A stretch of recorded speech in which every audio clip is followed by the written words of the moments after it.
జై గురుదత్త. భార్య మాట భర్త వినాలంటే వరలక్ష్మి వ్రతం రోజున నేను చెప్పేటువంటి పరిహారాన్ని చేయండి. తప్పకుండా మీకు మంచి ఫలితం ఉంటుంది.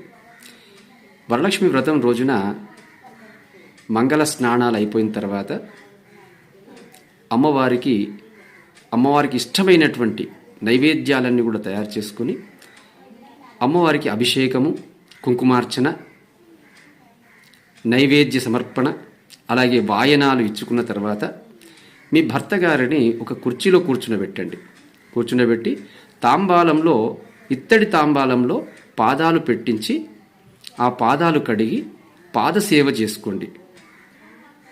ఆ పాదసేవ చేసిన తర్వాత ఆ పాదాలు కడిగినటువంటి నీళ్ళని నెత్తి మీద చల్లుకోండి.